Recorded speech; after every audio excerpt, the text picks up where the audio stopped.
and sisters of the congregation, for those of you who may not know who I am, I'm a friend of God, a follower of the Lord, the wrestling Christian on the road to greatness. My name is Brother Greatness, and right now I come to the BCW faithful. Hallelujah.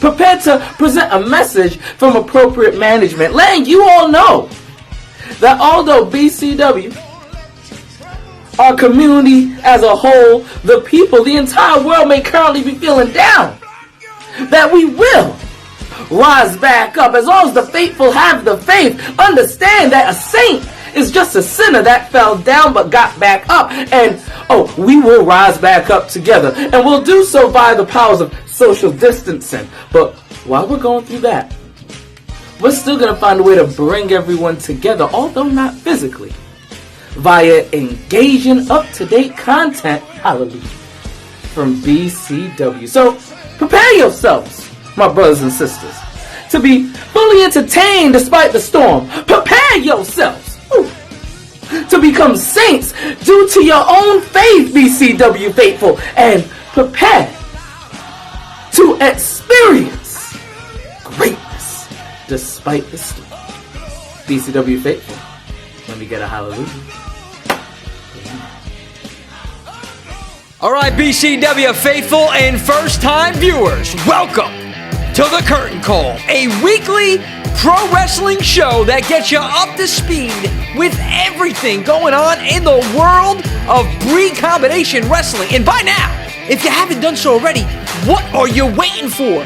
Subscribe below and follow BCW on all social media platforms. And if you're wondering who this ruggedly handsome individual is with these melodious tones that are piping right through your speakerphone, I am your host, the host that covers the most, Jimmy J. And now that I got myself got that out of the way, we can talk business, we can talk turkey, we can talk BCW, and man, what a message of enlightenment by Brother Greatness. I gotta tell you, there is nothing, and I mean nothing in this world more infectious than positivity. Big shout out to Brother Greatness. But today, faithful, we're going to be doing things a little bit different. It's not going to be your normal type of curtain call episode. We have an exclusive shoot interview with our very own Hollywood Marc Chouen. Listen, he holds no punches, folks. So be advised, okay? Listener and viewer discretion is advised in this one. But first, before we get to that, we are going to do what we said we're going to do last week. We're going to show you a match in its entirety. A match between BCW World Champion, Mr. Darius Carter, and challenger, Eric Jayden from last summer, BCW 25. Now, this is a match that very well could happen again. Once we have that anniversary show in the future, whenever they may be, this is a match that very well could come to fruition. So we want to take you back into time, last summer, as Satsujin's own Eric Jayden went one-on-one with the BCW World Champion, Mr. Darius Carter. And there are a couple of moments in this match that are unforgettable. Just take a look, folks. Done. Like his tactics or not, he's been successful. He's been dominant. His road to the BCW Championship, I blame you for his snap. You drove him insane, and that's all on you. Because apparently Cole, he's been at ringside at all his defenses, but now all of a sudden, now it's Mr. Satsujin. So it's very murky territory here. Mr. Sexy Assassin, as he likes to call himself. I think he's the sexy angry orchard rose now. I think whatever he may be, he is, at the end of the day, a BCW OG, a BCW original. Myself and Eric Jayden, the only two men in the BCW locker room who have been here since day one, since the first show. We're the only two men to still be a part of this company from day one, and I am as proud as can be to call myself a BCW OG, and I know Eric Jayden is proud as well. Tonight's a huge night for Jayden. His first ever shot at the BCW World Heavyweight Championship. Wiley, you want to see it? Why I want to see this match? Do you see the other guys at ringside? Just Hollywood and Nia Kennedy. That's all. I don't want the East Coast say in at ringside. I told him to stay behind. It's got to be one-on-one. We got to settle That's this once kind and of for all. ironic coming from you. But I just have myself at ringside. But let's. There's 5 of these guys at ringside with Jade. Wait, let's count together, shall we? Oh, wait a minute. 1, 2. Wait a minute. They attacked you. Shouldn't you hate them as well? I don't like either of them, and I also don't like you, but I'm going to be logical. You want to complain about people at ringside, you always interfere at ringside. But hold on, ladies and gentlemen. We can get into that argument and it'll take up the rest of the night. But I want to talk about the comments that Darius Carter made in his interview with Jimmy J on TakeItHome.tv. Okay? When he said that he will spill the blood. He will spill the blood of Eric Jayden. He called Eric Jayden a Crusade for Change knockoff. He said Eric Jayden has no business being in the ring with Darius Carter and that he will show tonight that Eric Jayden is nothing more than a fake and a phony. My favorite line of Darius on Twitter is when he called out BCW and said, yo, Briicombination Wrestling, get your ticket seller. He's intoxicated. If that doesn't show you the disrespect Darius, not even disrespect, the disdain he has for Eric Jayden. The disrespect he has for everyone. Look at him. Yeah, I see you. But it's at a point here, he sees that he doesn't think of Eric Jayden as an original. He thinks of him as scum. But Darius Carter believes that he is the king of BCW. While he has that championship belt. Why are they surrounding us? While he has that championship belt, he kind of is king, as loath as I am to admit it. But at the same time, I'm kind of just very excited to see them both kill each other and see which one dies more. Interesting. Now you have somebody sitting next to you who's not supposed to be a ringside. You have a Mr. Chris Barr. Oh my God, he has White Claw. You see what I said?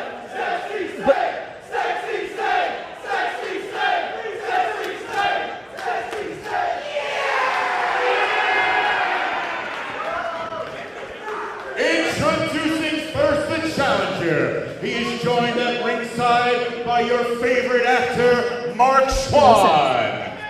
And the Martin's queen reminding me of that one Nia Kennedy. He is the leader of the Satsujin squad, fighting out of New York City and weighing 225 pounds. He is the #1 contender for the BCW World Heavyweight Championship. Sexy Saint Rose, Eric Jayden.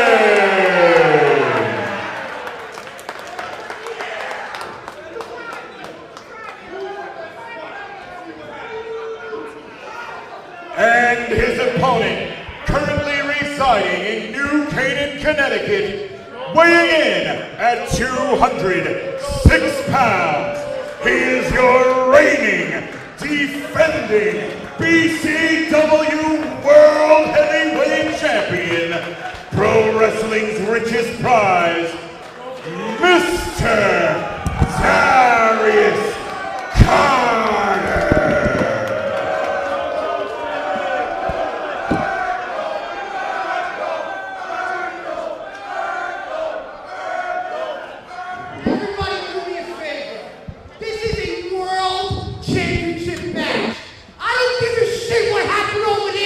Put your attention in the ring. You got 2 of the best who are going to beat the shit out of each other. Just like Eric Jayden said, it doesn't matter. All that matters is what's going on in that ring for that heavyweight championship. It's about the BCW World Heavyweight Championship right now. Whereas, come on, Brian Krieger, do something. Come on, be useful, Krieger. If you see the championship Well, I mean- that Eric Jayden brought to the ring, it is the BWF World Heavyweight Championship, a championship that was held by TJ Marconi and was stolen from him, in his words, by Eric Jayden and the Satsujin squad. So earlier tonight, Jayden was looking over his shoulder. Is he truly prepared for Carter tonight? I mean, Limbo, I can't blame TJ Marconi. Do you remember the last event we had? Marconi proved himself in the King of the Monsters match, and Jayden came in and tried to cash in his BCW, his BWF. Oh! Jeez. BWF opportunity, and that's when I had to put a stop to that because I'm tired of the going back and forth between them. We had enough of that with Law. But this is for all the marbles. This is not for no LAW championship, no BWF championship. This is for the BCW World Heavyweight Championship. A championship held by Mike Orlando, a championship held by Joe Gacy, a championship held previously as the longest reigning and longest defended champion Azriel, and now held by Darius Carter. And granted, Azriel may be your client. He may be the crown jewel of the PCA, but we cannot deny what Darius Carter has done while holding the BCW World Championship. Oh, without a doubt. I mean, I haven't spoken to Darius outright. We had a couple of words on Twitter. While Azriel is still my crown jewel, and while I still think he deserves a rematch and he can be the king again, I got to give it to Darius Carter. And Darius is doing what Darius does best, and that's tearing apart his opponent's face. And let's be real with it. AJ, you've been here. You've seen the names that have come for the BCW World Championship. I was about to say Jack that. Swagger. Yes. And most recently, a man that Darius Carter beat, the newest signee to WWE NXT and the current Evolve Heavyweight Champion, Austin Theory. I was just about to say that, Darius Carter has ran the gamut himself, beating guy like both members of Tough Guys Inc. He's gone through everybody here. He almost crippled Mike Orlando, and he beat what my pick to be one of the future stars in this industry, Austin Theory. He beat him, and there wasn't that much of the normal Darius Carter chicanery. They took it to the limit, and Darius Carter... Only 5 months ago. Yeah, so, I've never denied that Darius Carter is one of the best in the business right now. He has gone, he defeated Azriel here at BCW, Cold Day in Hell. Defeated Azriel at WrestleCade in North Carolina, the first ever defense of the BCW Championship at WrestleCade. Defeated Su Yung in an intergender contest here at BCW's Queen of the North. Defeated the Austin Theory here at BCW, and then followed that up with a defeat of Dan Moth. Now it's Eric Jayden. And I don't know if you two have noticed, but Darius is taking Jayden apart joint by joint and limb by limb. First his arm and now his knee. Well, like I told you, Darius Carter looks at Eric Jayden as scum. He refers to him as a ticket seller. Do you know how disrespectful that is? I mean, I'm not partial to Eric Jayden considering our past, but he still is a really good wrestler. Not in the mind of Darius Carter. No, not at all. Darius Carter has, while Darius Carter may have disrespected, oh my God, no, he is wrapping Jayden around the post. Remember when I said about the joints? There goes the back. No, that's not. That's not really. That's not official. Not official. That's not really official, but it might as well be. I'm not going to count Eric out just yet. But here's the thing. Darius Carter, while he may... Oh, here he goes again. Wait a minute. Oh, looking right at you, Riley. Well, he's giving... Ew! He's not gonna be gyrating those hips tonight. No. I'm so torn right now because between Eric Jayden being disgusting and he just took out a special place of his, I don't know how to feel right now. Here's the thing. While Darius Carter has shown, contempt to his previous opponents, deep down inside, he has respected every single opponent he's had. He's respected Azriel. He respected Su Yung. He respected Moth and Austin Theory. He may have shown contempt. He may have put his nose up at them. He may have looked down at them. But at the end of the day, he respected each and every one of those opponents. He has shown zero respect for Eric Jayden. Oh, yeah, he's gone on. Yeah, I mean, you could, even though he won't admit it, you could see in the way he talks in his tweets that while there is venom behind it, he does respect everybody. You're 100% right. With Eric Jayden, it is pure disgust. He don't think he's on his level. He thinks he should probably be still training. He should be in a backyard promotion somewhere. That's how he looks at Eric Jayden. Jayden getting out of the way of the knee there. Why do you think he Jayden going for a sleeper here. Sexy sleeper. Sexy dreams.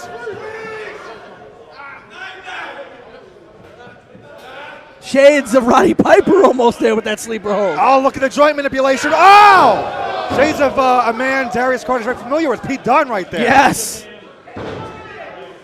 Why do you think Darius has such contempt for someone who is a BCW original? I don't think it has to do with being a BCW original. I just don't think Darius Carter sees Eric Jayden as a worthy opponent. I mean, listen, at the end of the day, Eric Jayden has, in some ways, people will argue he's wasted his time with things that are beneath him. That Eric Jayden should be bigger than what he is. He wasted his time with LAW. He wasted his time getting involved in all the chicanery that was going on when he could have been focused on being the champion. He could have been focused on so many other things. And I think Darius Carter is one of those people who has that argument. You weren't caring about the BCW championship. You care more about wearing masks and trying to be like me when instead you're not. I think Darius Carter as well, he's almost a 3. I think he's looking at the amount of time Eric Jayden's been in the business and where he chooses to wrestle as opposed to Darius Carter, who's traveled the world in the short time he's been around. Darius Carter has held multiple world championships, has traveled the world, as you said, been in England. As you can see here, moves reminiscent of guys like Pete Dunne and Johnny Saint and all of these guys across the British Isles. Oh!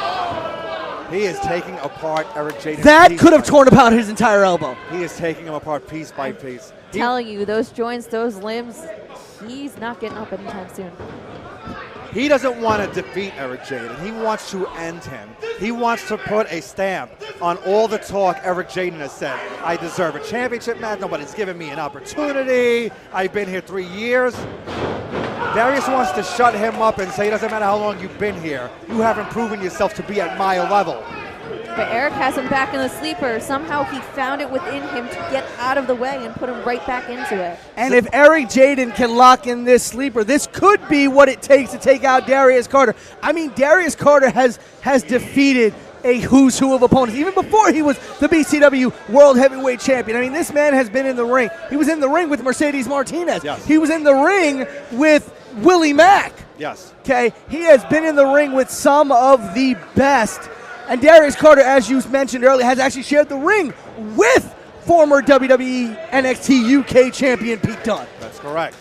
So he's had a world of knowledge. And you don't think he's taken something away from every one of those competitors? No, he definitely has. He learns with every match he has. He's only scratched the surface with how good he is. But he knows it, and that's the thing. So you've all given a very impressive resume for Darius, but at the same time, he almost got his oxygen cut off by a sleeper from Eric after he has literally torn him apart joint by joint. I mean, you know what's interesting, AJ? All the new age moves and maneuvers and all this stuff. And a good, you know this as a man who frequents the bars. You know, you can get all these fancy cocktails, you can get all these new fancy little deconstructed drinks and all this stuff. But nothing hits the spot like a good old-fashioned. And that's what that sleeper hold was, a good old-fashioned, one of the old standbys that maybe a guy like Darius Carter isn't expecting. I don't think Jayden expected his neck to just get ripped. No. And I want to make one thing clear, Riley. We're not saying these things about Jayden. We're repeating what how Darius Carter's feelings are. Eric Jayden has made a name for himself in BCW as well. He's wrestled men like Kurt Stallion. He's beaten Anthony Green, who opened up the Evolve 100 show on the WWE Network. 10th anniversary show, yeah. Excuse me, 10th anniversary. He beat the man that opened that event on the award-winning WWE Network. So Eric Jayden is no slouch. We're not saying that. We're just repeating Darius Carter's feelings. Oh, what is the East Coast Syndicate doing What the hell here? is this? What are they doing out here? They're not, what? You see, this is the BS. Cheering on their guy, it looks like. Why can't they stay in the back drinking their White Claws? They want to be there front row. Yeah, but is Jayden going to appreciate it like he did last time? He's which got is the not at sleeper all. hold locked in.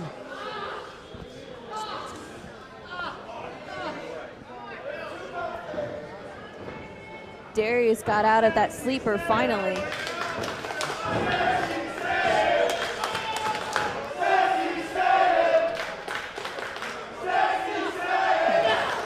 This is very ominous going on right now. Looks like Darius trying to lock in a figure 4 variation of some sort. But he's stopping. Well, I think he notices what's going on at ringside now. But he's got that figure 4 locked in after having beaten the knee and the back of Jayden, and it's locked in the middle of the ring, and this may be what takes it. After all that back, after all the pain to the knee. Does the ref not see you?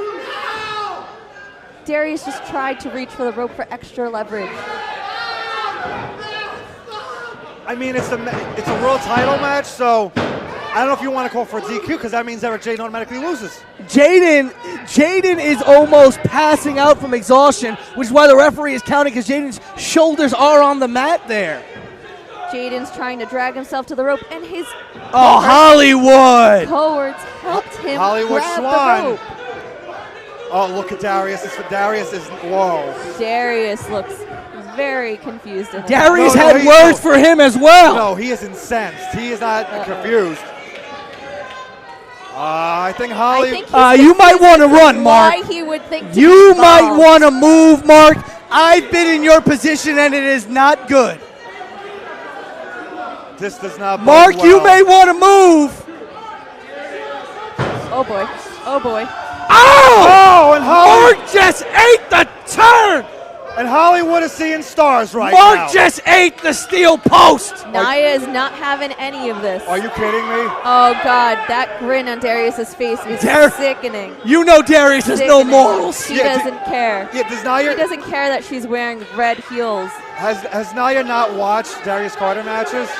Oh, he's asking for it. Are you kidding me? That's so insulting. Look at but- Darius is telling her to hit him. Well, if she Get does, Jayden it's a disqualified. DQ, yeah. Do it. Oh my God! Oh my God, he kicked her in the face. Oh dear God! Piece of crap. Are you Nia kidding Kennedy me? is He didn't knocked even out. touch him. He asked for a slap and he kicked her in the face. Oh This- dear God! Dick. Nia Kennedy just got floored. She is knocked out here in front of us. Did you hear? Go, Jayden. Did you hear that thud? That sickening thud. Oh, and Eric Oh, they're Jayden out here missed. by us. And there goes Jayden. And Oh, Darius takes the post right now now. eating the same post that Hollywood did. Hollywood is down. Nia Kennedy is down. but That- we still have De Niro and Barton on the outside. That's how you get. This is a Jayden I've never seen right now. Eric Jayden is incensed. I mean, wouldn't you be incensed if that happened to Tasha? I can't. We just got word the weave came off from it. Jayden going for a big maneuver here. Jayden with a Canadian destroyer. The Saiyan Destroyer. Cover. 1, 2. No! Kick out by Darius. We almost had a new champion. Eric Jayden almost won the BCW World Heavyweight Championship. By God, he almost had it. De Niro's up on the apron yelling at the ref right now. Back to that sleeper goes Jayden. He's That's got the that fourth- sleeper locked in again. The fourth time that Darius has been put in that at this point, he's got to start slowing down with that oxygen being cut off. Hollywood coming too. Nia Kennedy holding on to the apron for dear life.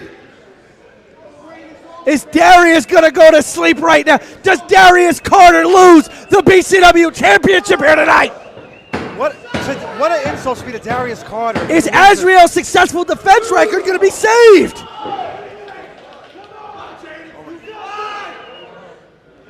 Darius is still in this. Darius Carter still got life in him.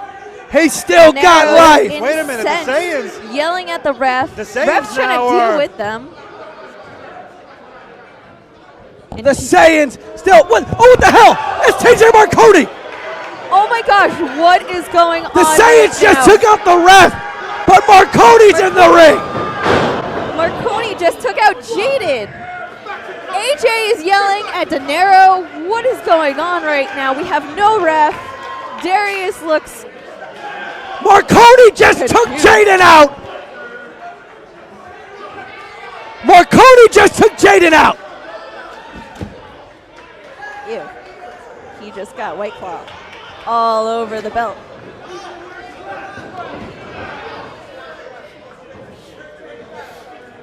Darius is finally grabbing Jayden back after all of that chaos. We have a new ref in the ring. The Royal Sweep. Cover by Darius. 1, 2.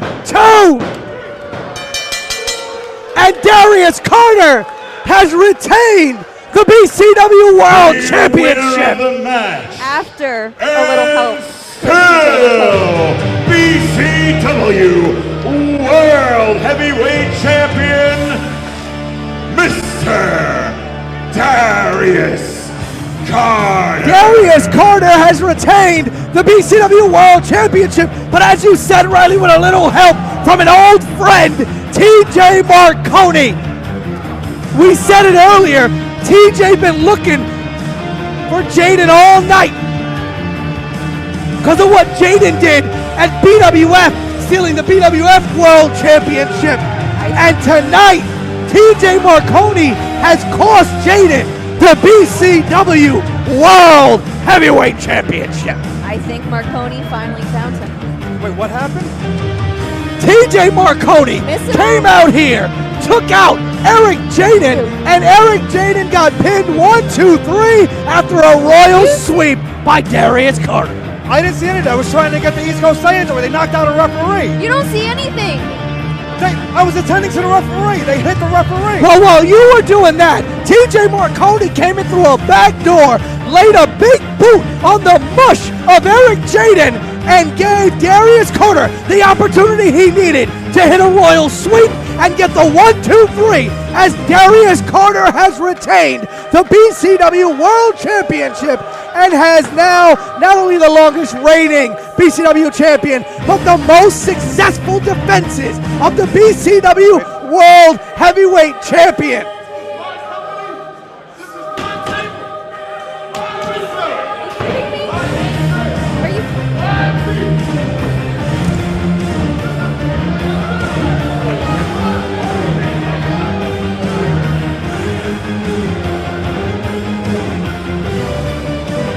Riley Shepard and Darius Carter face to face.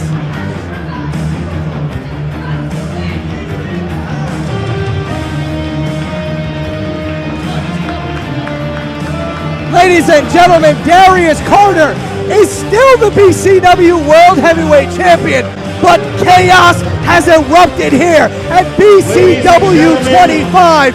I mean, What does TJ Marconi mean? Doesn't look like Darius. You know, as a fan watching that match, I enjoyed it thoroughly. I thought both guys gave it their all. I love the way Jayden works, and I love the way that Carter works. I mean, so methodical, so old school, and we don't see enough of that nowadays. I mean, they told a great story in that ring. Eric Jayden, so close, almost victorious, man. He had the fans on the edge of their seats. I remember being there, and I remember I was standing up, and so were the hairs on my neck and my arms, okay? After Jayden hit that Canadian Destroyer, unbelievable. And after he almost put Carter to sleep, and then Carter rose. And then you think that he had the match at hand, and then TJ Marconi comes in, interferes, big boot, putting Jayden on his back, and Carter getting the victory, stealing the victory. And Carter still holding that championship. And you think, you know, what if? What if Eric Jayden did win that title? What if we see that match again down the line at the anniversary show? What if? I mean, you know, Jayden had put his career on the line and is staying true to his word. Whenever the anniversary show does happen, that's going to take effect. I mean, his career is still going to be on the line. He could lose to Azrael, and that's it. It's all game over for Jayden. But if he beats Azrael, and if Carter beats Billy Brash, we could see a rematch. We could see that match one more time. And the question is, if we see that match one more time, what if? What if Jayden actually does become victorious? Who knows? I mean, only time will tell, and he has a long, arduous journey ahead of him. And we all do. I mean, we're all in this together, folks. And, this past week, I was doing some thinking. I spoke to BCW management. I spoke to Mr. Anthony Cole, and we decided to have the talent more involved on the curtain call. We want to do shoot interviews, and we did just that starting this week. I had an opportunity to sit down with our very own Hollywood, Marc Chouen, and we had an exclusive interview, a shoot interview. We talk everything about, Marc's early days and, acting, and we talk about the Satsujin squad. We talk about Jayden and Carter, and we talk about future plans and a couple more things. Very interesting. And I think you guys and girls and all the faithful out there are going to enjoy this interview. So sit down, grab your favorite snack, grab your favorite drink, and enjoy this interview between myself and Hollywood, Marc Chouen. All right, faithful, Jimmy J here. This is the Curtain Call, and this is a special edition of the Curtain Call. This is a sit-down session. And my first guest, I couldn't think of a better guest than this individual right here. I mean, you don't have to search far and wide for him. I mean, he's 20, 30, 40, 200 pages deep in Google. He is Hollywood Marc Chouen. Marc, how are you today, sir? Oh, my God. Well, with all things considered, not too bad. Not too bad. I started this up, and I thought of this idea, and I talked to management, and they gave me the stamp of approval to have this show go on. And I'm happy. I'm excited about that because it gives us an opportunity to shine a light on the talent and to let the fans know a little more about each of our talent, our individuals that are a part of the show. So, Marc, I want to start from the beginning. All right. As a child, all right, was it acting or wrestling? Ooh. It's funny. As far back as I can remember, I was a wrestling fan. But, it's funny, we have these early memories, right? And I remember one of my first memories having is that I always wanted to be an entertainer, that I always wanted to try acting. And I was a shy kid growing up, believe it or not. Yeah? Wow. Yeah. So I didn't necessarily try my hat into acting until after I couldn't play football for a particular season because I had a head injury. So I was the type of person I always wanted to be involved. And I was like, you know what, maybe now is my time to try acting. And I took some classes. Turned out I was pretty damn good at it. I really loved it. The only thing I could equate to how I feel about this is wrestling, actually, as far as with acting. So, it was a little bit of a mixture of both. I mean, I understand. I did my due diligence here. You started acting at 15 years old. Yes. Am I right? All right. Mm-hmm. And was it at that age that maybe you thought to yourself, okay, I'm getting into acting. This is what I want to do with my life? Yes. That's what you thought at that age. Okay. And then moving forward, when was it that wrestling became an option, and what did it for you to make it an option or, maybe even a priority? Well, in the back of my head, I always had an interest in wrestling. I'm like, oh my God, I fantasize about, being inside that ring, doing my thing. But, I always chose acting. Acting was my number one. I didn't really get involved until fairly recently, within 2 years ago? No, 2 years ago. I'm losing track of time here, man. We all are. We all are, man. Come on. We've been home for days already. I know. It came across. I was working on set, and I forgot the name of the set it was, that I think it was the show called Instinct, right? Okay. And I was working with a now friend of mine who is a professional wrestler. He did some work at ROH, and I was just marveled over him. It's like, so you're a wrestler? Oh my God, dude! Yeah, big fan. Blah blah blah. So we just started talking, and I told him about how I always wish I could have gotten involved, but now I'm on the wrong side of 30. He's like, dude, because it's not too late for you to try. If you're really into it, because I think you'd make a great manager. You have a great look. And he told me some names of some indie promotions, and I hit him up because I never even crossed my mind about other things to do in wrestling other than wrestling. There's you can be a manager, you can do commentary, which I'm doing both now. You do backstage segments, So I was like, wow, that's a great point. And contacted LAW, Okay. Frankie Flo took a chance on me, asked me to do a promo. He's as like a test. He's like, you know what a promo is, right? I'm like, I know what it is. The basics. So I thought it was just an audition. It was just going to be him seeing it, and I cut this 2-minute promo, which he asked for as an intro. This is who I am. The next thing you know, it's on the LAW pages. Oh, wow. And it turned out the guys in the back thought, I was like, who the hell is this guy? This guy. I've never seen it before. Like, I didn't find out until afterwards. They legit wanted to beat me up. But then they found out Frank said, guys, it's to work. He's like, oh, okay, cool. Like, man, he's good.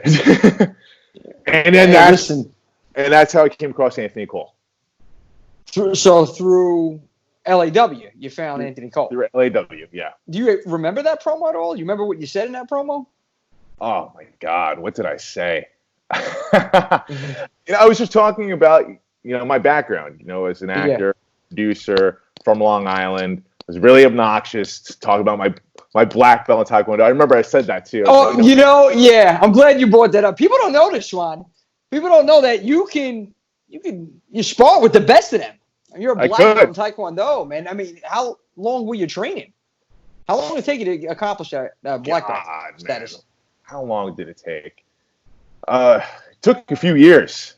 It's been a bit. I've been out of practice because I've just been so busy with other things in my life. So it's been a few years since I've been last practicing because I made a goal. I said, hey, listen, you know what? Things are getting out of control right now with my life. So I want to hit my black belt, and then that's it.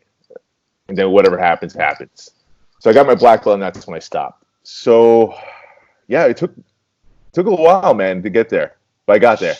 Hey, dude, listen, as long as you made it there, you think you can get in the ring with like a Steve Blackman or a Ken Shamrock? You think you'll hold your own against one of those guys? Dan Severn? Well, what do they say in this industry? Never say never. Yeah, never say that. Oh, I would pay money. I would pay money to see you in a Lions Den with like Shamrock or somebody like that, man. Shamrock, Jesus, man. Oh, you would just right there. Very interesting. Very interesting. But, that's, I guess, a story for another day. But you know what? Hold on to that thought, people. Hold on to that Taekwondo thought because we're gonna talk about something later on that might be useful for.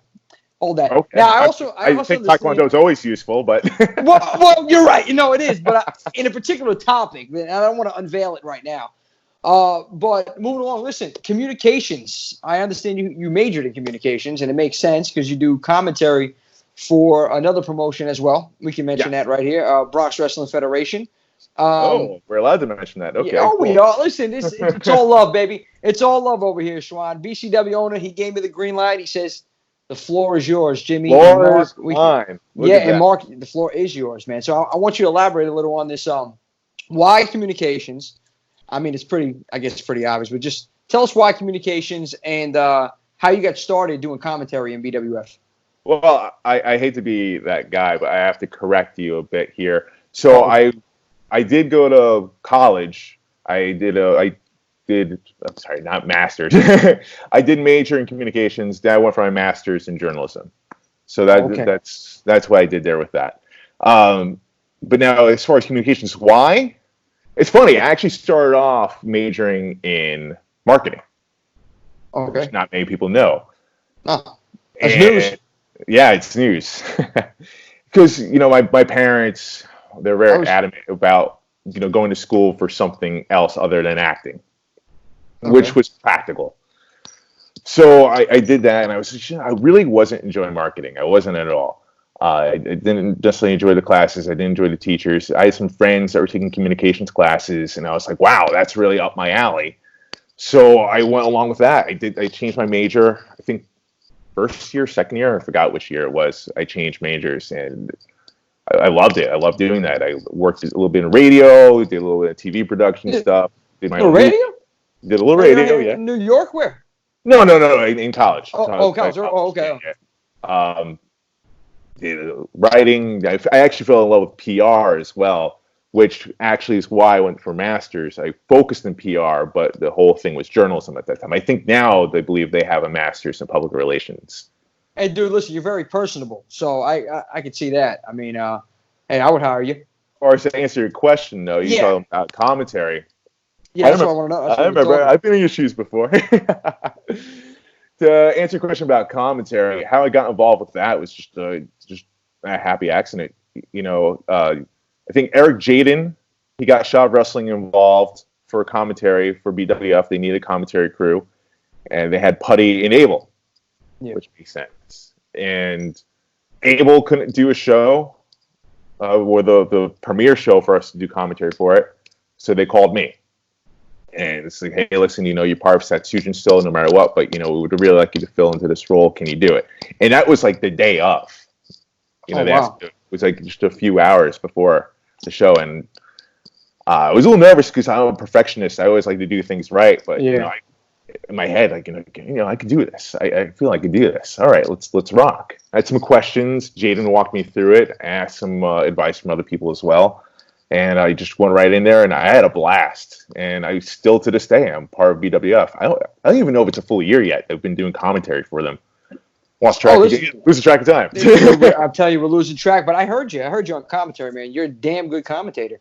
And I'm not surprised because you're a great talker. Like I said, very personable, Mark. And I don't mean to go back. I was just thinking about something now when you said acting and wrestling. And I'm out of curiosity, my own curiosity here. Who did it for you as an actor? Like, who was the individual or individuals that made you want to get into acting? I'm sorry to go back now, but I have to know. Because are you talking about celebrities or like idols? Like, who did you idolize as an actor? And if you idolize anybody also as a wrestler, who was that? Well, wrestling-wise, it's always been Shawn Michaels and Ric Flair, but I think that's the standard answer for a lot of wrestlers. Yeah. The greatest. But going to acting today, I idolize Daniel Day-Lewis. It wasn't always the case, and any actor I think would agree with that. He's just one of those rare actors that just have pure natural talent, and I don't think any other actor can really channel that. But growing up, it was Robert De Niro, Al Pacino. I gotta say, no one's going to know this person, and it's a shame. He passed away before anyone in the mainstream could really get to know him. But he was the first person I was on stage with ever, a guy named David Lehner, and he was just such a phenomenal talent, man. It was just talented in the sense of as an actor, as a musician, but also just as a person as well. He just had that natural ability to just shine a room. People. Yeah, and he passed away very, very young, and it was sad. But he to have that moment to actually very first time to be on stage with a guy like that, learned a lot, learned so much, and the love he had for the business transferred over to me, and I owe a lot of that to him. Well, rest easy. And I got to tell you, man, it shows.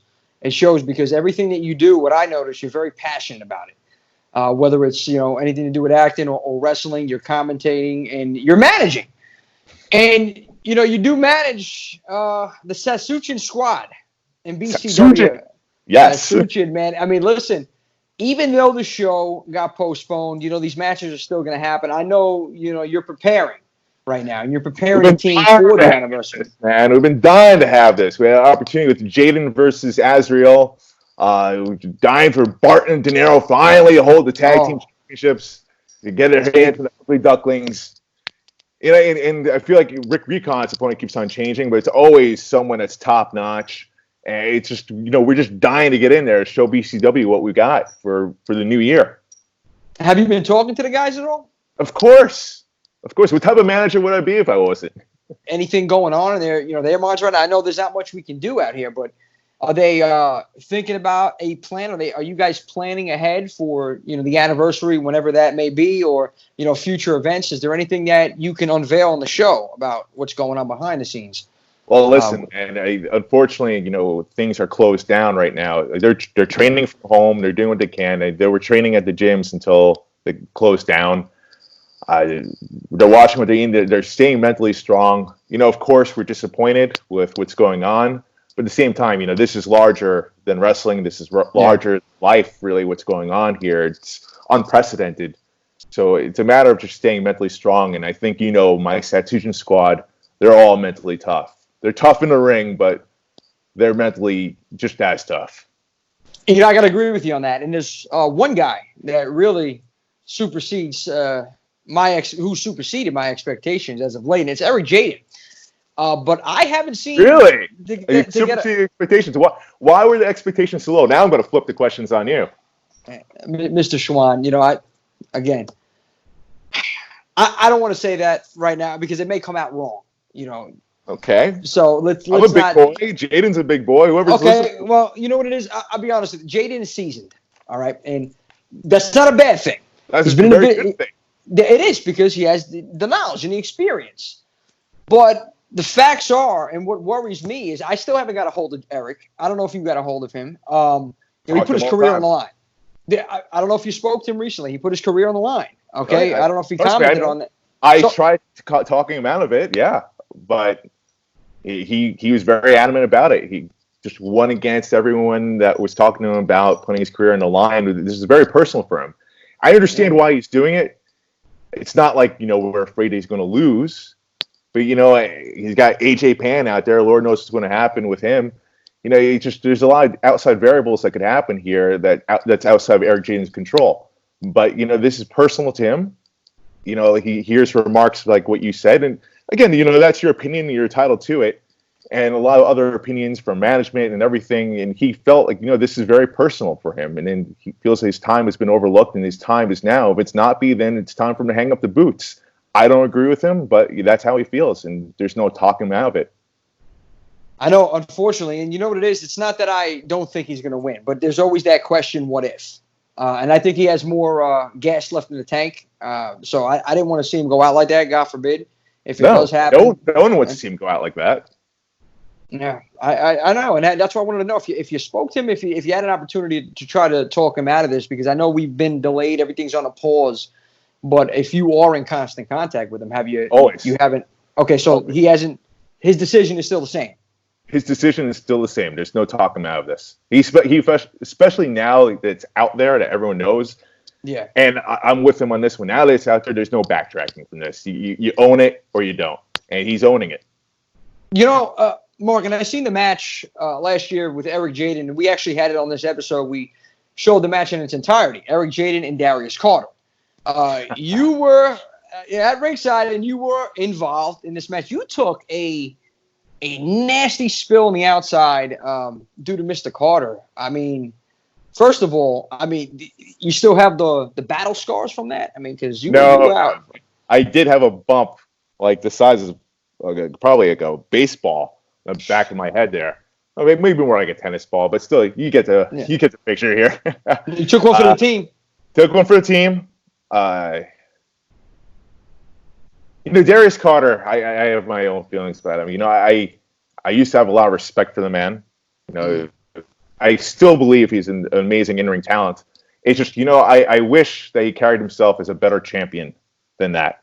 To put his hands on someone who's a non-competitor, to put his hands, especially what he did with Nia Kennedy, it's just disgraceful. And then what he did with Riley Shepard, it's just, that's not the conduct of a champion.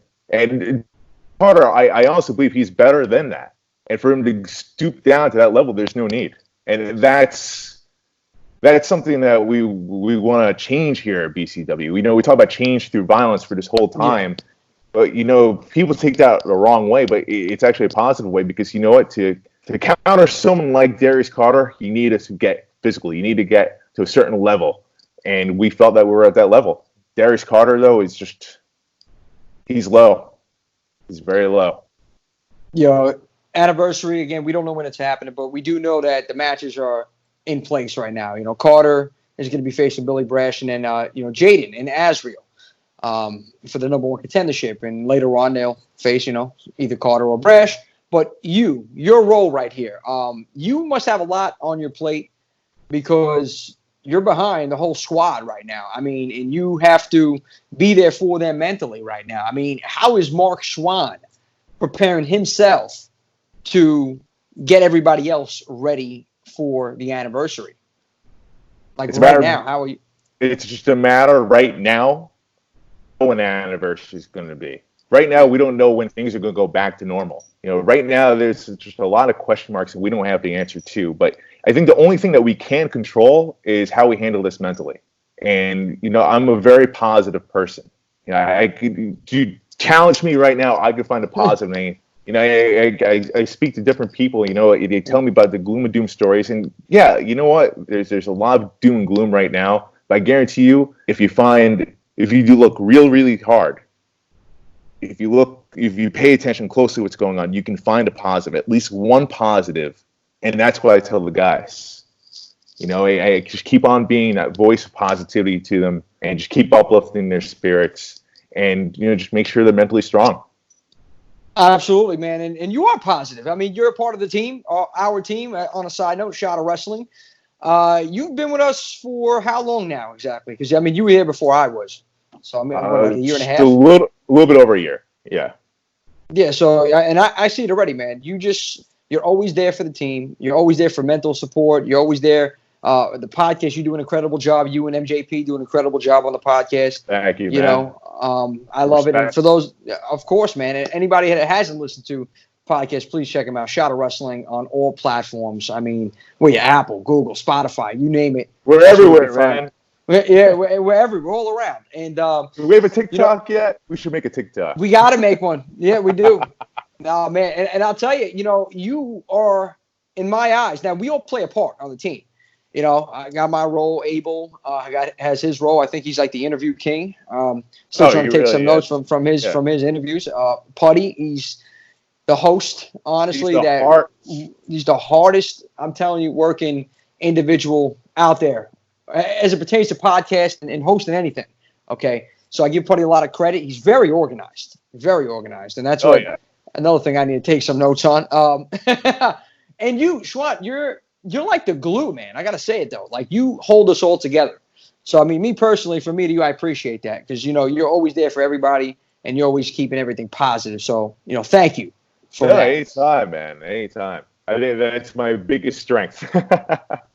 Hey, and it shows. It definitely shows. And, it's funny because a man that can be so positive, why would anybody have a problem with an individual like that? That's what I got to think. And in this business, in this line of work, I guess everywhere you go, there's going to be people that disagree with you and people that you don't get along with, okay? You can't please everybody. That's what they say. Because if you do, then obviously you're doing something wrong. So, as far as it pertains I've definitely learned. Yeah.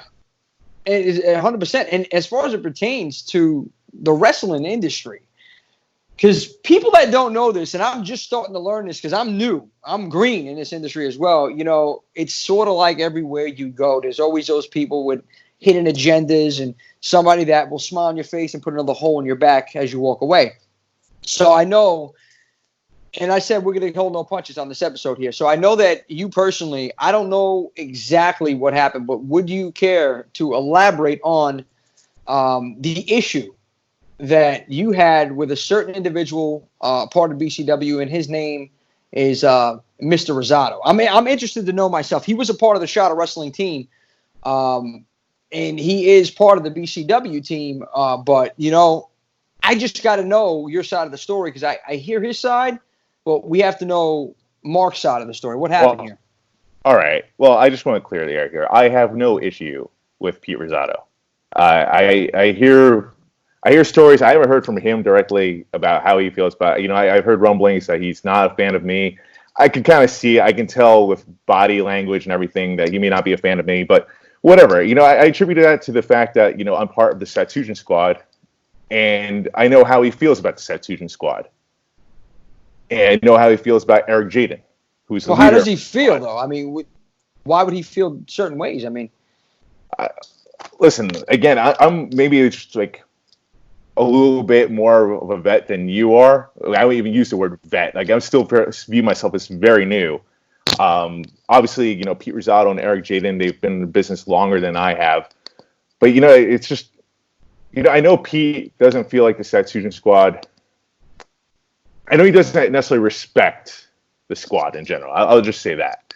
And, I was talking about earlier before about what people say about us, and that includes management. And I would say that includes Pete Rosado. We're just here to prove those people wrong. We have our shots here coming up for next anniversary show, and we're here to take it. We're here to prove everyone, including management, that includes Pete Rosado, wrong. Whether that's winning the BCW championship, winning the BCW tag team championships, whatever championships that come our way, if we win them all, then great. Maybe that'll shut people up. But it seems to be that no matter what we do, we always have critics, and so be it. Like you said before, if you're trying to please everyone, you're not doing something right. So, obviously people feel a certain way about us. People like Pete Rosado may feel a certain way about me. Cool. I would love for him to address that with me one day, and maybe we could talk it out. But, so be it. From what I hear, this is rumors. I feel nothing towards the man. So. Yeah, I mean, there's a lot, honestly, I'm going to be very honest here because this is what I want this to be. I want this to be very straightforward. And again, I personally have nothing against Pete. Okay. He never did anything wrong to me, but there's a lot of people that dislike him for one reason or another, especially in the BCW scene, the talent. And, I know you don't. I know he said, I guess, may have said things about you. I just think that, as adults here, this could be discussed, should be discussed. This should be, no, he said, she said, just go to the source. You guys can talk it out. Anybody. I'm not saying, you and him directly, but like anybody that has issues here. Wouldn't you think, it makes sense just to go to that person if they have an issue? And if you guys can't resolve it with a conversation, just stay away from each other. It's right. that simple.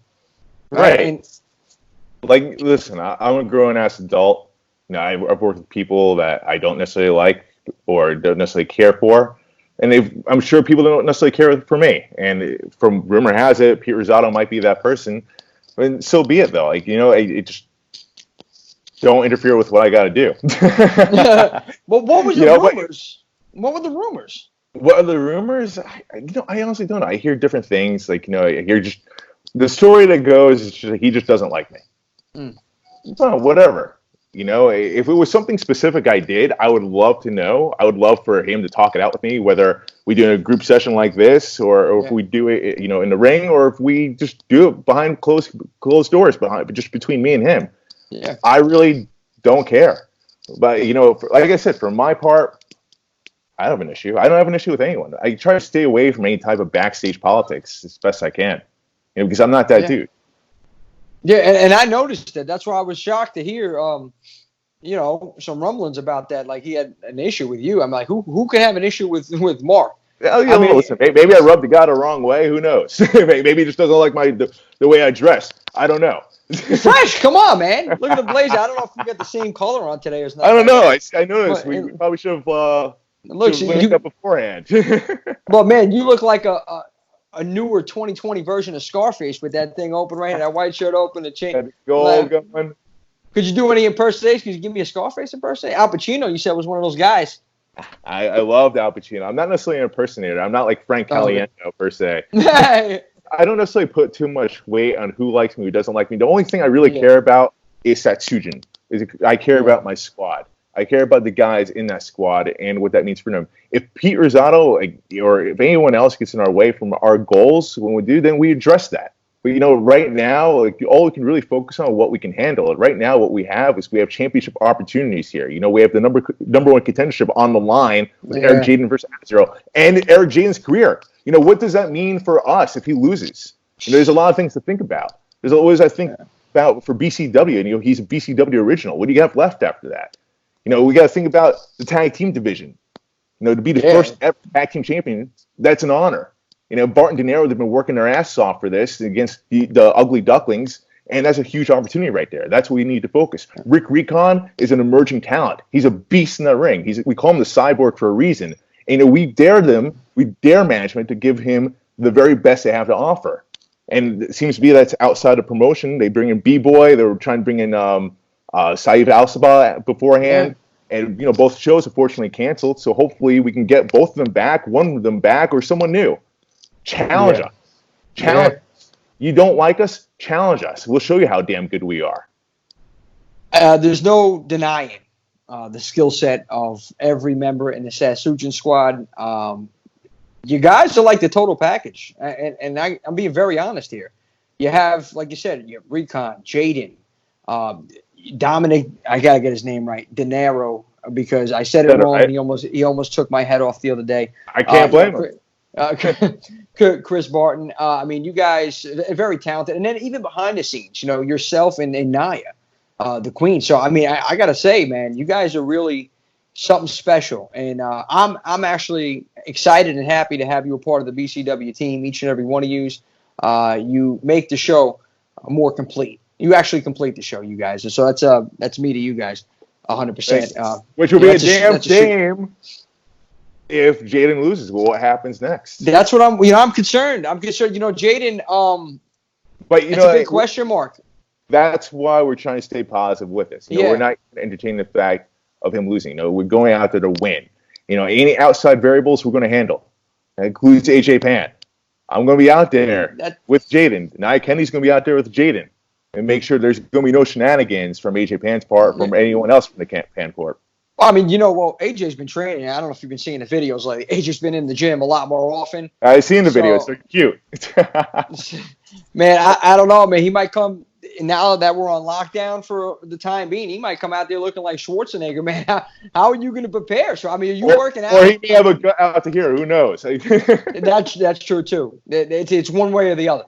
Either he's going to be 500 pounds or he's going to be looking like he just did a bit and came out of Rikers Island after, the time being. I mean, because I've been training myself, so bring it on. We're all been training. We're all ready for this. This is the match. This is the card of our lives. BCW anniversary. For whenever it happens, we're ready for it. Will.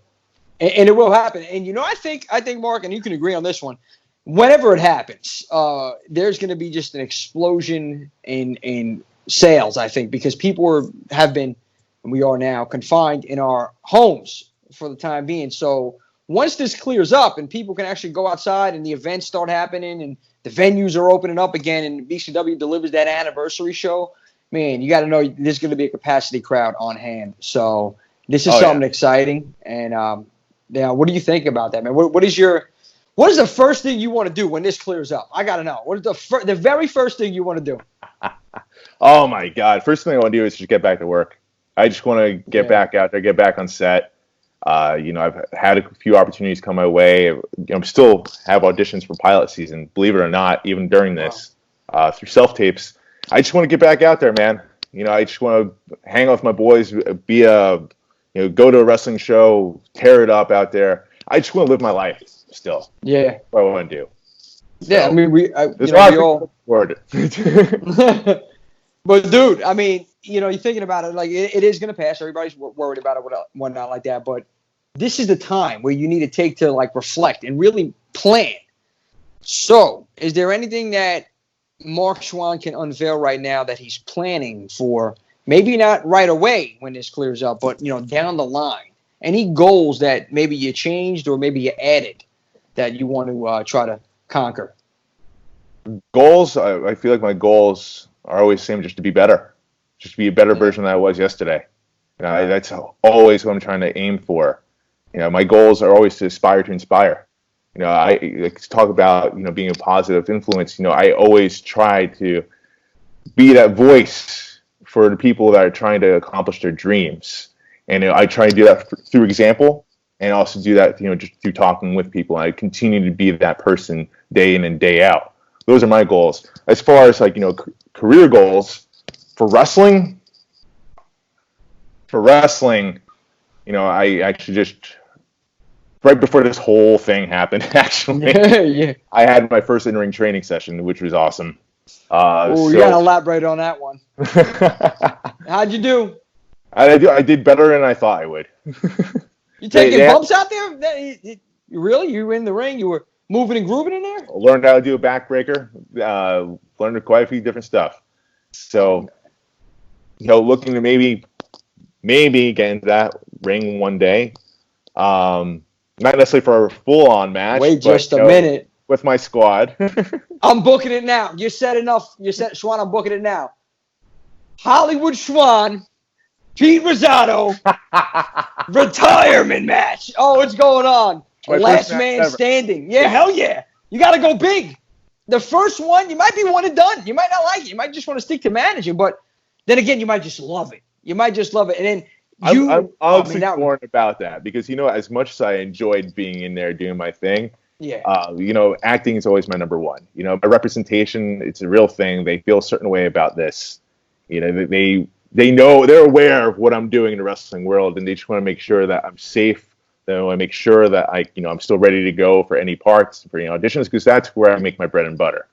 And so representation, my agent and my manager both have real concerns about me getting in that ring. So I want to be in it, but we'll see. Well, the first time I was ever inside the ring with the microphone, I was just going back to my theater days. It just brought me back to when I was in theater, except it's a little bit different. It's a very interactive crowd. They'll let you know how they feel, and you can respond back to them. But no, it's a really cool feeling. It is a mixture of both. Yeah, because the cool thing about it is like you can ad lib, you can go off script. You can say whatever you want when you're in that ring for the most part. Acting, you got a script, you got to memorize it, right? I mean, and you got to deliver, man. And it's hard, it's tough, I think. I mean, because memorization, even for myself, man, I can't even remember what I had for dinner last night. So it's funny talking about that. I said one of my earliest memories when I wanted to be an actor, but as you mentioned, I didn't start acting until I was 15 years old. Yeah, there's a reason for that, because growing up, I never believed that I could memorize all those lines. I was like, oh my God, it's so much work. I don't know if I could do that. Turns out that's like the easiest part.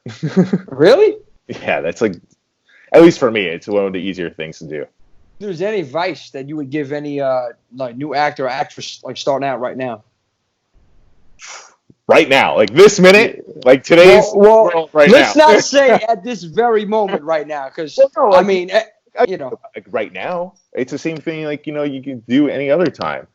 Right now, like we're all in this together. Where everyone is. Everyone's home. Yeah. So just like it's a matter of getting creative, reaching out. Just social media, get creative doing that. Create a vlog, create a series for yourself.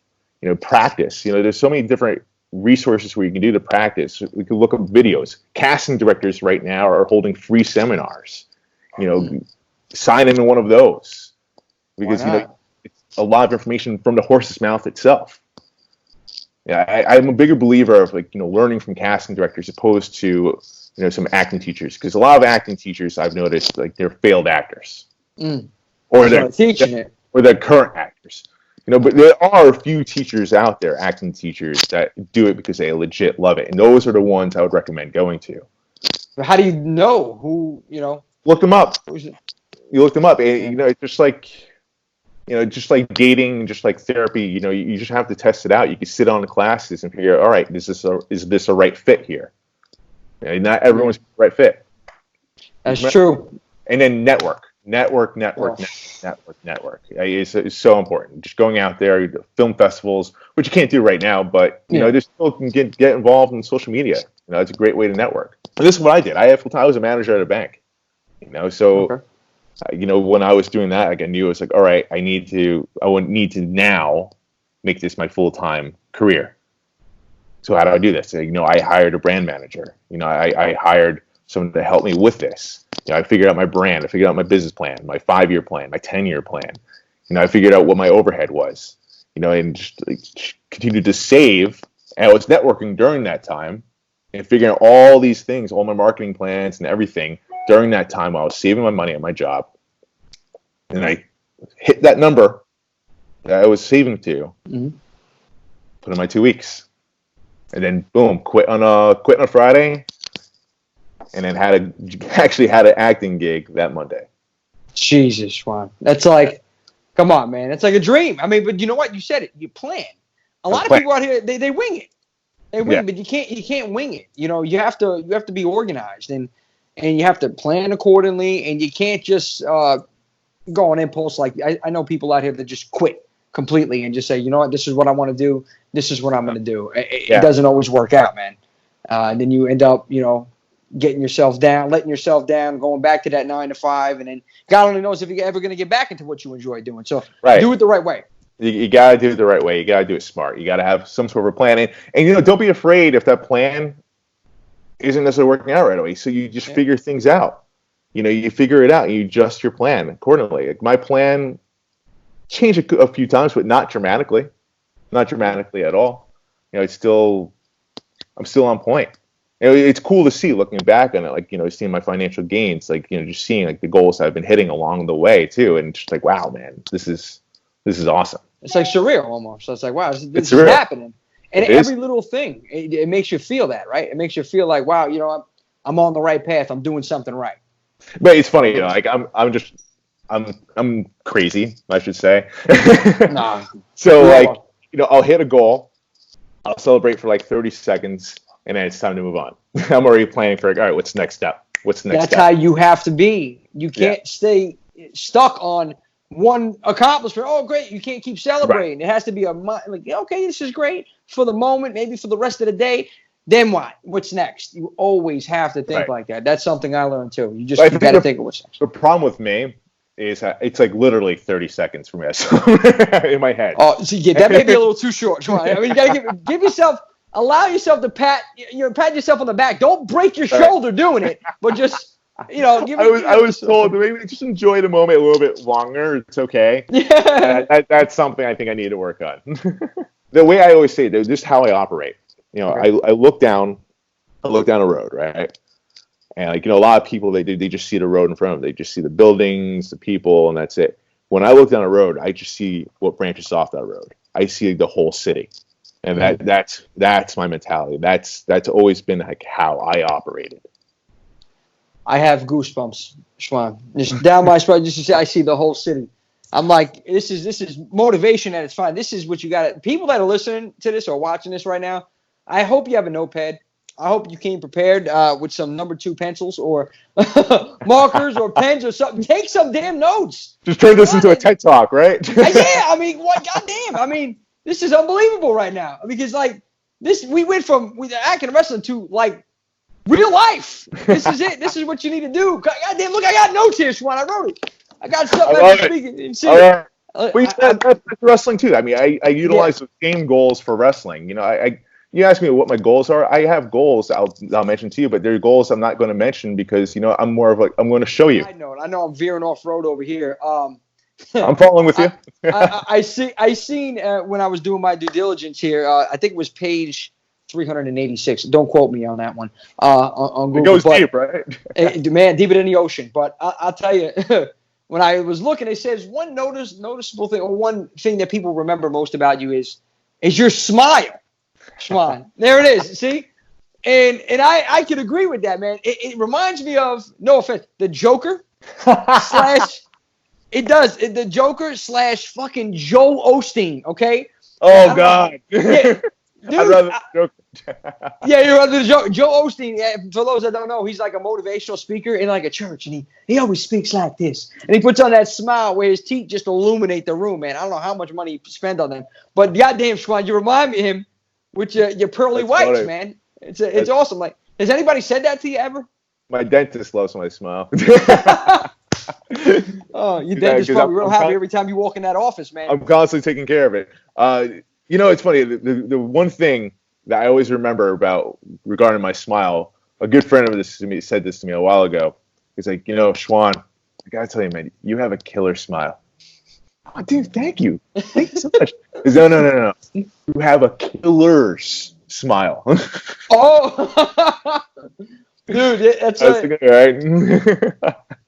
It's like it's just a little bit sadistic, maybe. You know, but not for nothing. I play a bad guy quite a bit, so it works.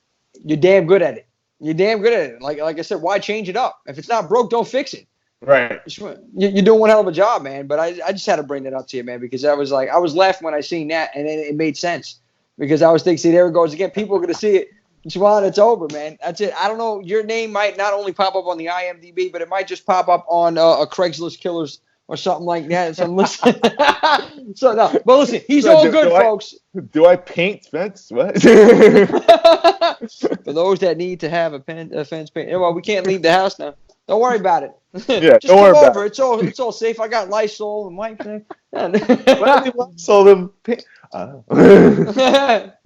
But yeah, man. So yeah, it's been fun, man. It's been fun talking to you. But I want to give you the floor right now. I want you to tell everybody anything that's on your mind, anything you want to get out there right now, just anything. Doesn't have to be wrestling or acting related. Just get something out there, any message you want to send to fans and the public.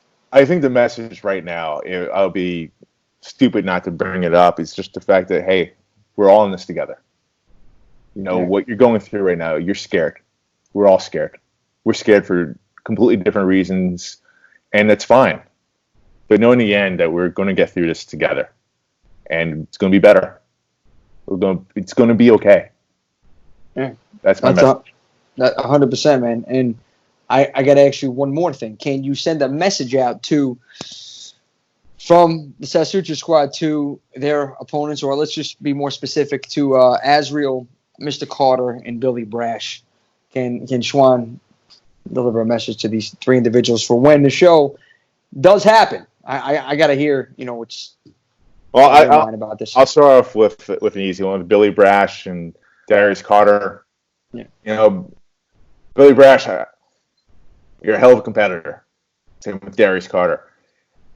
No disrespect here, but I personally hope that Billy Brash doesn't beat Darius Carter, because I want that privilege. I want that honor so bad to be Eric Jayden. I want Eric Jayden to be the guy to be Darius Carter for so many reasons. For what Darius did to Jayden in the ring. He broke his forearm the last time he brought up that match. Mm-hmm.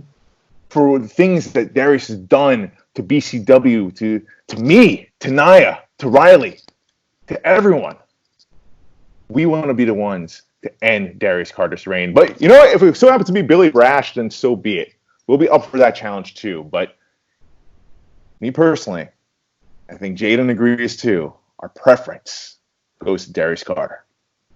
Now, as far as Azrael, listen, this thing that's been going on with PCA and us, it's escalated to a point where it shouldn't have. We have respect for you, for your in-ring ability, for what you've done, for your accolades, what you've accomplished before in the past. There's no denying that you're a fantastic competitor. But for the things that you've said about Eric Jayden, what AJ said about the squad in general, disrespect for you guys trying to jump Dominic De Niro and other promotion, it's gotten too far. I think you forget who we were, the ruthless Satsujin squad that we were. Yes, we're turning a new page. Yes, it's a new decade. But we can easily go there. And AJ Pan found that out real fast. So let's end it right there. Let's focus on the greater thing, ending Darius Carter's reign as champion. Put it all out there. Fans out there, if you bought your tickets, don't worry about it. They're still going to be valid. If you haven't bought tickets already, once they go on sale, listen, I urge you, get them quickly, because it's going to be sold out. This is going to be a huge show. I can't wait. Chouen, I want to thank you, though, right now for allowing me to roll out the red carpet for you, as always, sir. And I want you to let everybody know where they can find you on social media. My social media, it's the same all throughout, Marc Chouen. Or you can go, actually, it's probably the easiest thing to do is just go to my website. It's yourfavoriteactor.com. You're my favorite actor. You know that, Chouen? And anything coming up? I mean, well, not now, obviously. But not now. There's nothing right now. Was there any projects that might still continue after this is all said and done? Anything you can let us know about? We honestly don't know, man. The productions, I was supposed to film this past weekend on a couple of things. I know I'm working on a show called Freedom. That's its second season. I don't know when that's going to come back again. We know it definitely is. But, God Friend Me was a show I was going to work on as well. I think they may be wrapping up their season out earlier. Mm-hmm. Don't be on that. And there's some other projects I'm not allowed to mention. But. Thank you very much for joining us today on the sit-down session over here and for Briicombination Wrestling. I appreciate you. As always, buddy, you and I, we're going to be in contact, and thank you for being so damn positive. Hell yeah, man. I'll see you in a shot of wrestling. And there it is, that smile. That's what we had. I'm going to end it on that. Thanks, brother.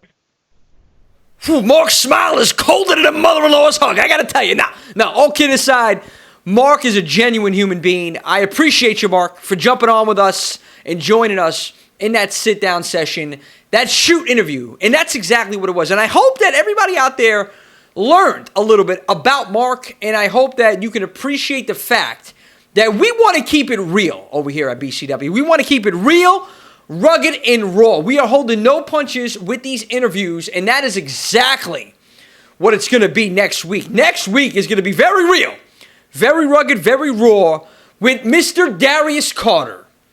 Yours truly is going to sit down with Mr. Carter via Skype, and we're going to talk about some things that may have not been talked about ever, and may have been, talked about amongst other people, but we never got Mr. Carter's perspective on a couple of issues, and we're going to bring that to light next week. So stay tuned for that. And on top of that shoot interview with Mr. Carter next week, we have breaking news. Over here at BCW, we love our fans, okay? We love all you guys and girls, all the faithful, and we want to get you more involved with what we are doing right now. So we are going to debut a new segment on the Curtain Call. It is entitled 5 Minutes of Faith with the Faithful. Now, what's going to happen is very simple. I'm going to pick one fan every single week. You got 5 minutes. You can come on the show. You can discuss anything that bothers you, anything that you want to talk about, whether it's BCW related, whether it's pro wrestling related, whether it's just issues that are going on in the world. You have your 5 minutes. We want your voice to be heard, because we feel that the fans are the heartbeat. The fans make the show. Without you guys and girls, we're nothing. And we want your voice to be heard. So next week, we're going to pick one fan. And if you want to get involved in the action, you can. Go to Jimmy J, E, N as in Nancy, T, @gmail.com. Shoot me an email. Send me your info. And I will reach out to one person every single week with this segment that we have going on. Oh, it's something special.